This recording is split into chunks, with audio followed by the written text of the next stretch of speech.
Müfettişleri bana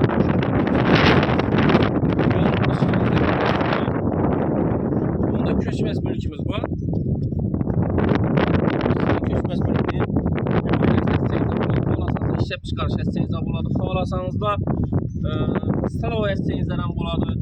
Köşmez mülkümüzde eldinde gazlar ötürdü. Gazlarımı da eldinde gazlar ötürdü. Transformatör var. Transformatör var. Bir xatar köşmez mülkümüzü tanıştırıp ötemiz. Köşmez mülkümüzde xalasanız da barter variantı, xalasanız da kredit variantı, kreditten koyup pul alıp veremiz. Maşinlarınız olsa hesaplapan ola veremiz. Bir xatar köşmez mülkümüzü tanıştırıp ötemiz.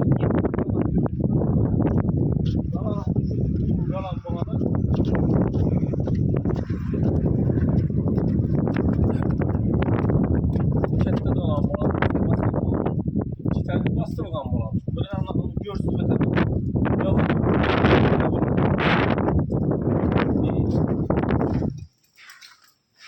Şimdi kanala buladı. Gelemiz, görsün ötemiz. Yeterler, kana, iki kana, bölünge. Bunda üçüncü kanası var. Üçüncü kanası var. Üçüncü kanası var. Keyin bağından yeterler tam. Cümleti uzun geçeceğim bu. Libo iş etseniz de olur, libo biznes etseniz de olur. Bulu dalağına bağlandı yine. Bulu dalağına yine. Birini libo iş stalava yetesinem, işlep çıkarış yetesinem, libo iş etseniz de buladı. Keyin yeterli daha çıkardı yine uzun dalağına bağlandı. Uzun dalağına bağlandı. Yana pullu. Bir tabi 7'ye 12 metre basış gerekiyor. Şimdi dalalları şimdi. Xalasanızda işlep çıkarış edəsilə, xalasanızda stalava edəsilə 20 sotik yer bu. Xalasanızda maşinlarınız olsa, avtokreditli maşinlarınız olsa hesaplap alamız. Xalasanızda bunu kreditə koyup zalaka koyup pul çıkarıp alsanızdan buladı. Şimdi bağlanızdan görsüp ötəlim sizlere. Bağlanın kətdəkən bağlı olacaq. Bağlanın şimdi görsəmiz. Şimdi şu zabonun ahırı bu.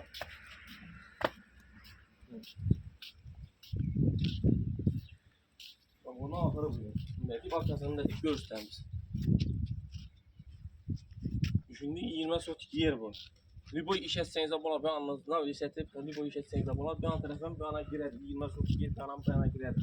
Bakarsana geledi olmasa, bakarsa kızıkalı bakalım.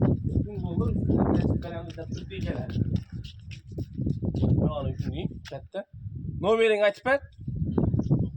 99'lık 706 66 92 geçene premium telefon edip geliştirmeniz mümkün. Xalasanız da maşinlarınız olsa hesaplap aladı. Bu variant kreditten koyup alsanız da buladı. Her bir variantlarımız bu. Telefonlarla aytıp ötdük.